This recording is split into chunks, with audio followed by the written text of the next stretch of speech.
Like the Starks, the blood of House Bolton runs back to the first men. Singers call those times the Age of Heroes, a mask for a savage world that bred savage men.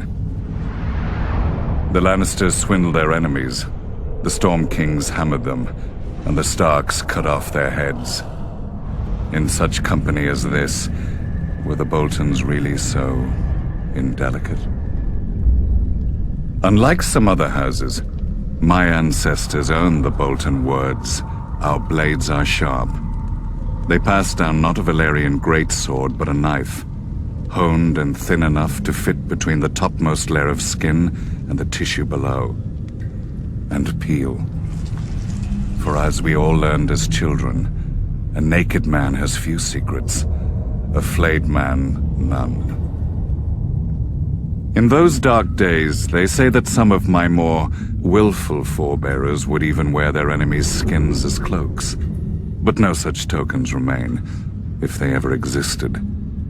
Certainly not hanging in some secret room in the Dreadfort, as old wives and fools insist.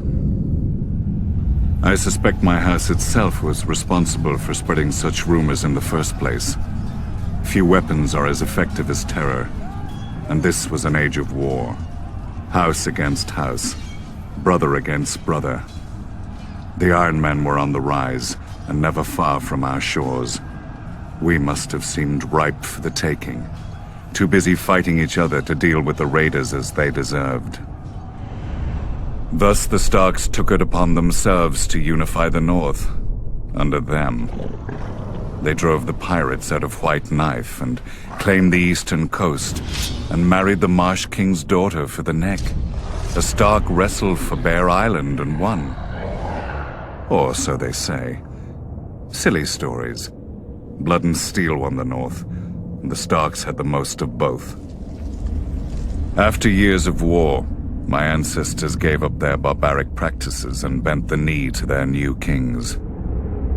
Thus House Bolton became what we are today, loyal bannermen and staunch ally to the Starks, and the second greatest house in the North.